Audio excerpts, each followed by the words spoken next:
স্বাগত ডিবিসি সংবাদে, আপনাদের সাথে আছি সামিয়া জানা। এবার জানাবো খবরের বিস্তারিত। অবৈধ বহিষ্কারাদেশ বাতিল সহ ৫ দফা দাবিতে রাজধানীর নতুন বাজারের সড়ক অবরোধ করেছে ইউনাইটেড ইন্টারন্যাশনাল ইউনিভার্সিটির শিক্ষার্থীরা। এতে বন্ধ রয়েছে ওই সড়কের যান চলাচল, ফলে আশপাশের এলাকায় তীব্র যানজটের সৃষ্টি হয়েছে। সকাল 8:30টায় সড়ক অবরোধ করে তারা। তাদের দাবি, বিশ্ববিদ্যালয়ের যে শিক্ষার্থীদের বহিষ্কার করা হয়েছে নিঃশর্তভাবে তা প্রত্যাহার করতে হবে। বহিষ্কারের সাথে জড়িত সকল ছাত্র, শিক্ষক, কর্মকর্তা, কর্মচারীদের তদন্তের মাধ্যমে শাস্তির আওতায় আনতে হবে। এদিকে প্রায় 2 ঘন্টা পর আইন শৃঙ্খলা বাহিনী এসে অবরোধ তুলে নেওয়ার অনুরোধ করছে। আপত্তি জানান শিক্ষার্থীরা। ঘটনাস্থলে আসে বিশ্ববিদ্যালয় কর্তৃপক্ষ। পরে এক পর্যায়ে পুলিশের সাথে ধস্তাধস্তিতে জড়িয়ে পড়েন শিক্ষার্থীরা। এতে আহত হন কয়েকজন। কয়েক মিনিটের জন্য রাস্তা ছেড়ে দিলেও আবারও বাস থামিয়ে দিয়ে রাস্তায় শুয়ে পড়েন শিক্ষার্থীরা।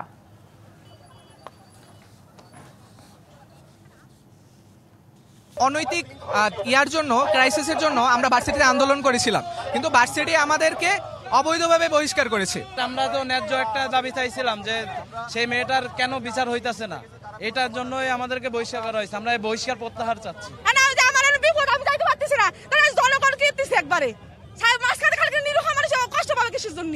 আমি যাব কুমিল্লা এয়ারপোর্ট থেকে, আমার বাসটা ছেড়ে আসছে, আমরা 1 ঘন্টা জাস্ট 3টা বাস পরে এখানে দাঁড়ায় আছি।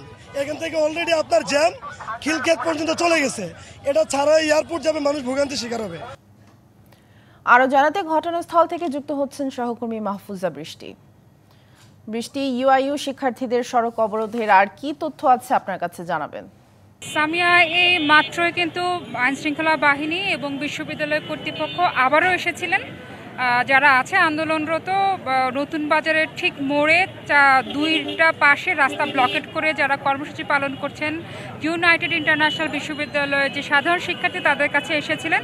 তাদেরকে আবারও বোঝানোর চেষ্টা করেছিলেন এবং কি বলেছেন যে তাদের অভিভাবক নিয়ে যেন তাদের সাথে বিশ্ববিদ্যালয় কর্তৃপক্ষের সাথে দেখা করেন, কিন্তু তারা আবারও ফিরিয়ে দিয়েছেন।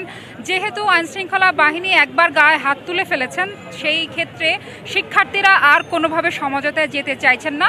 তারা বলছেন যদি গায়ে হাত তোলার আগে যদি শিক্ষার্থীদের কাছে এসে স্বাভাবিকভাবে যদি তারা ব্লকেট কর্মসূচি বন্ধ করার কথা বলতো, যদি এমন কিছু বলতো, অনুরোধ করা হতো যে এই জনদুর্ভোগ না হওয়ার জন্য, তাহলে সাধারণ শিক্ষার্থী যারা আছে তারা চেষ্টা করতো এবং চিন্তা করে তাদের স্বার্থ ত্যাগ করে তারা সরে যেত। কিন্তু যেহেতু আইনশৃঙ্খলা বাহিনী কোনো কথা না বলে এসে হুট করে তাদের গায়ে হাত তুলে ফেলেছে, সে জায়গা থেকে কিন্তু সব কিছু মিলিয়ে এই আর পরিস্থিতি সামলানো সম্ভব হয়নি। পরিস্থিতি আস্তে আস্তে কিন্তু বিশৃঙ্খলার দিকে চলে যাচ্ছে। আমরা দেখতে পাচ্ছি যে সাধারণ শিক্ষার্থী যারা আছে তারা এখনো অবস্থান কর্মসূচিতে আছেন।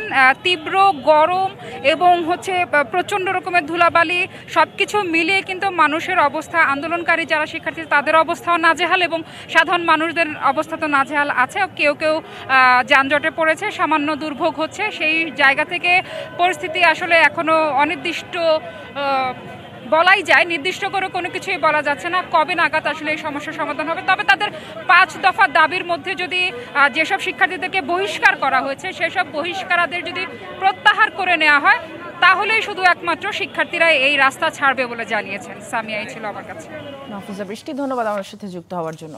ইসি যতই স্বাধীন হোক না কেন, সরকারের সহযোগিতা ছাড়া সুষ্ঠু নির্বাচন সম্ভব নয় বলে মন্তব্য করেছেন প্রধান নির্বাচন কমিশনার এএমএম নাসির উদ্দিন। তিনি বলেন, উপযুক্ত সময় হলেই নির্বাচনের দিনক্ষণ ঘোষণা করা হবে। এ নিয়ে কমিশনের নিজস্ব পরিকল্পনাও রয়েছে। সরকারের সঙ্গে আনুষ্ঠানিক অনানুষ্ঠানিক 2 ধরনের আলোচনাই চলছে। সকালে রাজধানীর নির্বাচন ভবনে নির্বাচনী আইন বিধি সংক্রান্ত প্রশিক্ষণের উদ্বোধনে অংশ নেন প্রধান নির্বাচন কমিশনার। সব প্রস্তুতি শেষ করা সাপেক্ষে 2026 সালের ফেব্রুয়ারিতে রমজান শুরু হওয়ার আগের সপ্তাহেও নির্বাচন আয়োজন করা যেতে পারে। অন্তর্বর্তী সরকারের প্রধান উপদেষ্টা ডক্টর মোহাম্মদ ইউনূসের পক্ষে এমন ঘোষণার পর অনেক রাজনৈতিক দলই নির্বাচনের প্রস্তুতি নিতে দল গোছাচ্ছে। সিদ্ধান্ত আছে যে ঐক্যমতের ভিত্তিতে এবার প্রধান নির্বাচন কমিশনার জানালেন, ভোটের দিনক্ষণ যথাসময়ে জানানো হবে, তবে নির্বাচন আয়োজন সরকারের সহযোগিতা ছাড়া সম্ভব নয়। যতই আপনি স্বাধীন বলেন না কেন ইসিকে, সরকার ছাড়া নির্বাচন করা সম্ভব, কারণ সরকারের সহযোগিতা নিয়েই তো আমাকে নির্বাচনটা করতে হবে। ইলেকশনের ব্যাপারে যদি তারিখের ব্যাপারে যদি বলতে চান, যদি ডেটের ব্যাপারে, এটা আপনারা যথাসময়ে জানতে পারবেন। আমরা যথাসময়ে শিডিউল ঘোষণা করবো, তখন জানতে পারবেন। নির্বাচন নিয়ে নিজেদের পরিকল্পনার কথাও জানান সিইসি। যে কোনো অফিসে তাদের একটা পরিকল্পনা থাকবে না, এত বড় একটা নির্বাচন হবে, আমাদের তো নিজস্ব একটা পরিকল্পনা, এটা আমাদের ব্যবহারের জন্য, not for sharing with everybody, যে আপনারা সবাই জানুন যে আমরা এইভাবে করছি, সেরকম না। এটা আমাদের নিজস্ব, এটা সংশোধনযোগ্য। যদি টাইমলি যদি কোনো কারণে রিসিভ না হয়, 2-4 দিন এদিক ওদিক হতে পারে। একটি অবাধ, সুষ্ঠু ও গ্রহণযোগ্য নির্বাচনের জন্য সরকারের সহযোগিতা অত্যন্ত গুরুত্বপূর্ণ। প্রধান নির্বাচন কমিশনার জানান, এ নিয়ে সরকারের সঙ্গে আনুষ্ঠানিক ও অনানুষ্ঠানিকভাবে আলোচনা চলছে। আপনারা কাজ করতে গিয়ে এমন এমন ইস্যুস আপনাদের সামনে এসছে। মেহেরমনি, ডিবিসি নিউজ, ঢাকা। ফেনীতে বন্যা নিয়ন্ত্রণ বাঁধ ভেঙে প্লাবিত গ্রাম থেকে পানি নামছে। এখনো নিম্নাঞ্চলের কিছু জায়গা প্লাবিত। পানি নামার সাথে সাথে দৃশ্যমান হচ্ছে ক্ষতচিহ্ন। ভোগান্তি লাঘবে টেকসই বাঁধ নির্মাণের দাবি স্থানীয়দের। আর পানি উন্নয়ন বোর্ড বলছে, বর্ষা মৌসুমে বাজেট নেই, তবে জানমাল রক্ষায় সর্বাত্মক চেষ্টা চলছে। ফেনীর উত্তর বড়ুইয়া গ্রামের বাসিন্দা সুবর্ণা হাজারি বন্যার পানি নেমে যাওয়ায় এখন ঘরবাড়ি পরিষ্কারে ব্যস্ত। বৃহস্পতিবার রাতে ফেনীর মুহুরী নদীর বাঁধের একাংশে ভাঙনে প্লাবিত হয় হাজারির বসতভিটা। একই চিত্র দক্ষিণ বড়ুইয়া, বিজয়পুর, বশিকপুর সহ পার্শ্ববর্তী এলাকাগুলোর নিম্নাঞ্চলও। ক্ষতিগ্রস্ত হয় ফুলগাজী বাজারের দোকানপাটও। তবে গত 2 দিন ভারী বৃষ্টিপাত না হওয়ায় মুহুরী নদীর বাঁধের আর কোথাও নতুন করে ভাঙন দেখা যায়নি। প্লাবিত গ্রামের পানি নিম্নাঞ্চলে নামতে শুরু করেছে। দৃশ্যমান হচ্ছে বন্যা পরবর্তী ক্ষয়ক্ষতির চিত্র।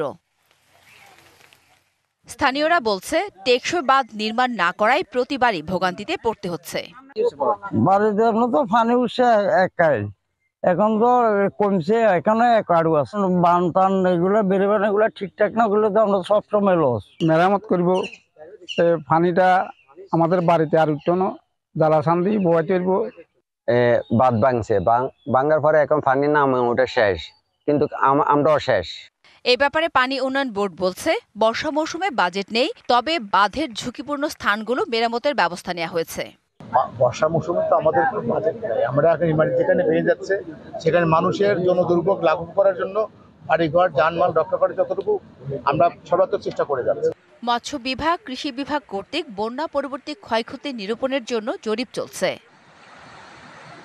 DBC news desk. ভারতের সিকিমে টানা বৃষ্টিপাতে লালমনিরহাটের তিস্তা নদীতে পানি বেড়েছে। শুক্রবার বিকেলে তিস্তা ব্যারেজের ডালিয়া পয়েন্টে নদীর পানি বিপদসীমার 20 সেন্টিমিটার নিচ দিয়ে প্রবাহিত হয়, তবে সকালে তা কমে 55 সেন্টিমিটার নিচ দিয়ে প্রবাহিত হয়।